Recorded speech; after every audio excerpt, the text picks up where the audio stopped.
ప్రపంచ చరిత్రపై పుస్తకం రాసేందుకు చాలా విషయాలు తెలుసుకోవాల్సి వచ్చిందని మాజీ మంత్రి దగ్గుపాటి వెంకటేశ్వరరావు అన్నారు. ప్రపంచ నేతలు, తత్వవేత్తలు గురించి పూర్తిగా అధ్యయనం చేసినట్లు తెలిపారు. రాజకీయాల్లోకి వచ్చిన వాళ్ళు చేస్తుంది ఏంటి? ఎలక్షన్లో గెలవటం, డబ్బులు ఖర్చు పెట్టుకోవటం, మళ్ళీ ఎన్నికైన తర్వాత డబ్బులు ఎట్లా తెచ్చుకోవాలి, ఇదే కార్యక్రమం కదా. అంతకంటే మనం చదివేటటువంటి ప్రపంచం గురించి తెలుసుకునేటట్టే లేదు కదా. ఇవాళ వాస్తవం ఇది అమ్మ. మా రాష్ట్రంలో మరి ఇప్పుడు విషయంలో చెప్పాలి. ఇప్పుడు ఆవిడ ఎన్నికల్లో నిలబడను అని స్టేట్మెంట్ ఇచ్చింది. ఎందుకంటే నా దగ్గర డబ్బులు లేవని చెప్పింది. ఇది పరిస్థితి. అట్లాంటి ఉన్నటువంటి వాళ్ళము ఈ పుస్తకాలు చదివో, లేకపోతే చరిత్ర గురించో, లేకపోతే ఈ ఆంధ్ర రాష్ట్రం గురించో, ఎవరెవరు ఎప్పుడు పరిపాలించారు, ఏం జరిగిందనేది తెలియటం అనేది తెలియదు. కాబట్టి నేను తెలుసుకుని వీటిని ఒక క్రమంలో 200 పేజీల్లో తీసుకొచ్చాను. ఇవన్నీ కూడా ఇంత చెప్పినటువంటి పాలన. తర్వాత ఆంధ్రప్రదేశ్ కూడా ఎట్లా విడిపోయింది, ఇది మద్రాసు నుంచి విడిపోయింది. మద్రాసు నుంచే విడిపోలే మనం. అంతకుముందు ఇటు ఒరిస్సా నుంచి విడిపోయాం, అటువైపు కర్ణాటక నుంచి విడిపోయాం, అటు నుంచి మధ్యప్రదేశ్ నుంచి విడిపోయాం. ఇవన్నీ కూడా చాలామందికి ఎమ్మెల్యేలకి మాకు తెలియకుండా అక్కడ కూర్చొని మేము ఎమ్మెల్యేలు అంటూ ఉంటాం. సో ఇవి అందరినీ తెలిస్తే బాగుంటుందని చెప్పి ఇవన్నీ కూడా ఒక క్రమంలో పెట్టి ఆ విభజనప్పుడు ఒక పుస్తకం రాసి అందరికీ పంచిపెట్టాను. నేను ఎమ్మెల్యేలకు అందరికీ పంచిపెట్టాను. ఎంతమంది చదివారో ఎంతమంది చదవలేదు నాకు తెలియదు, కానీ నా ప్రయత్నం, నా తృప్తి కోసం నేను చేశాను అది. ఆ తర్వాత నాకు అనిపించింది, అరే ప్రపంచం నలుమూలలా తిరుగుతూ ఉంటాను నేను. చాలా దేశాలు తిరిగాను పార్లమెంట్ అయిన తర్వాత మా ఫ్రెండ్స్ తోటి అందరితో కూర్చి వెళ్ళినప్పుడల్లా ఇంగ్లాండ్ వెళ్ళాం, లేకపోతే చైనా వెళ్ళాం, లేకపోతే జపాన్ వెళ్ళాం. ఇలా వెళ్ళినప్పుడు అక్కడ ఎవరెవరు ఏవే చేశారు, అక్కడ నాయకులు ఎవరు. ఒక చైనా ఉంది, ఒక మావో సెట్టింగ్ ఉన్నాడు, ఆ తర్వాత డెంగ్ జియోపింగ్ ఉన్నాడు, అంతకుముందు సన్నెట్ సెన్ ఉన్నాడు. అలానే జపాన్ వెళ్ళాం.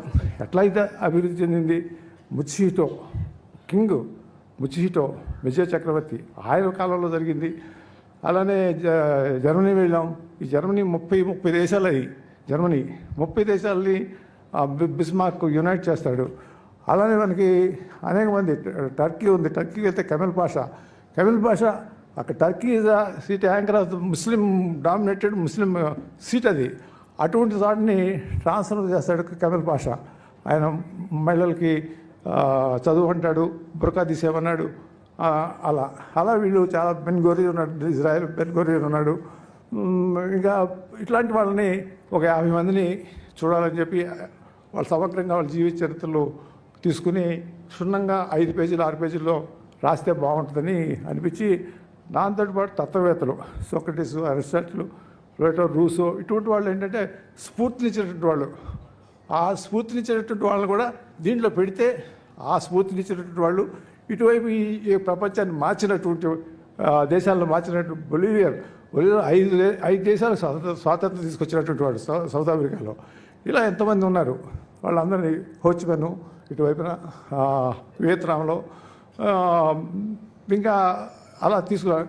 అట్లనే హిట్లరు, ముస్సోలి ఎవరు నాశనం చేశారు ప్రపంచాన్ని అనేటటువంటి దృక్పథంతో కూడా తీసుకొని ఒక 50 మందికి ఒక చిన్న సమగ్రంగా 5 పేజీల్లో దాన్ని తీసుకొని, దీనికి ఇంకొక ఆయన కూడా సహాయం చేశాడు నాకు. ఆయన కూడా ఒక డాక్టరే. ఎదురు కలిసి కూర్చుని ఆయన కొన్ని ఈయన కొన్ని చేసుకుని దాన్ని సమగ్రం చేసాం. ఆ తర్వాత ఇంతవరకు బాగానే ఉంది అనే ఒక పుస్తకం, అది బాగా ప్రచారం చెందింది. నేను ఎప్పుడు కూడా పుస్తకాలు లాంచ్ చేయలేదమ్మా. ఈ పుస్తకమే నేను లాంచ్ చేస్తా ఉంది. 5 పుస్తకాలు రాసినా కూడా ఏ పుస్తకం నేను లాంచ్ చేయలేదు. నా పని అయిపోయింది, నేను ఇచ్చాను అనుకున్నాను. ఆ తర్వాత ఈ దేశాలు తిరుగుతూ ఉన్నప్పుడు, లేకపోతే పార్లమెంట్లో కూర్చున్నప్పుడు, లేకపోతే బయట తిరుగుతున్నప్పుడు అనిపించేది ఏమని, అరే మనం ప్రజాస్వామ్య దేశము, అమెరికాలోనూ ప్రెసిడెన్షియల్ డెమోక్రసీ ఉంది, ఇక్కడేమో ప్రైమ్ మినిస్టర్ డెమోక్రసీ ఉంది, ఆ చైనాలోనూ కమ్యూనిస్ట్ పరిపాలన అంటారు, లేకపోతే సౌదీ అరేబియానో, లేకపోతే ఏయుగో అక్కడ రాజు పరిపాలిస్తూ ఉంటాడు, అక్కడ మతం పరిపాలిస్తూ ఉంటుంది ఇరాన్లో.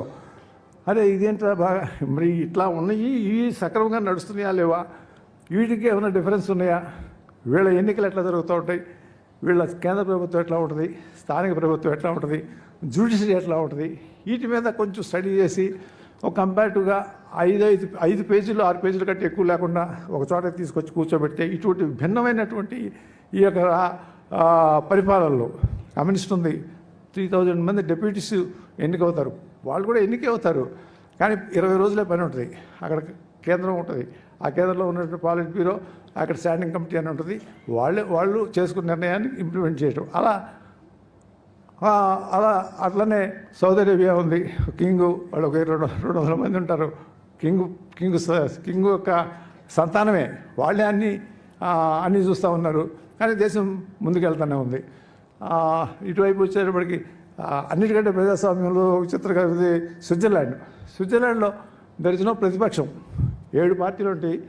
7 పార్టీల్లో 7 మంది ఎలక్ట్ అవుతారు, చేసుకుంటారు. ఒక్కొక్క సంవత్సరం ఒక్కొక్కడు అధ్యక్షుడు, అంతే. ప్రతిపక్షం నాయకుడు అనేది హోదా లేదు. వాళ్ళ ఎన్నిక కూడా పబ్లిక్ ఎలా దాన్ని ఏమంటారు, మనకి ఎంపీ నిలబడి మనం చేస్తాము.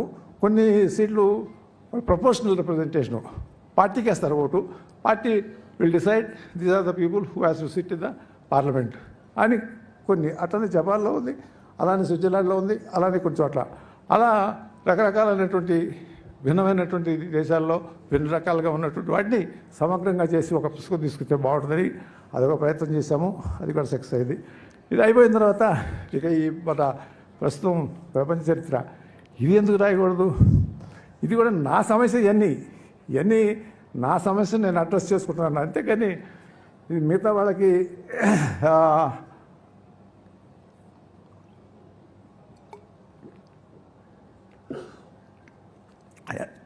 ఎంతవరకు ఉపయోగపడతాయో లేదో నాకు తెలియదు, కానీ నాకు ఒక తృప్తి ఉంటుంది.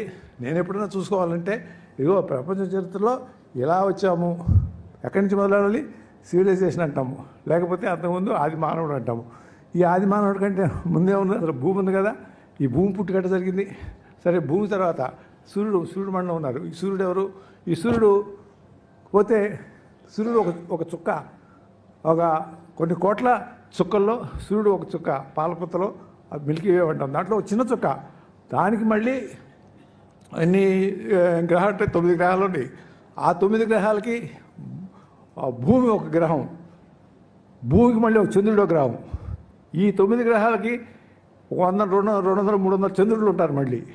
అరే, ఒక చుక్కకి, ఒక సూర్యుడికి కోట్ల చుక్కల్లో ఒక చుక్కకి ఒక ఉపగ్రహంగా ఉన్న భూమికి ఇది పరిస్థితి. ఆ భూమి మీద మనం ఉన్నాము. ఈ భూమి ఏంటి, మళ్ళీ ఈ భూమి చూస్తే భూమి వ్యాసం 4000 కిలోమీటర్లు పైనుంచి కిందకి అడ్డగా కానివ్వండి. ఈ మట్టి ఎంత ఉంది? మట్టి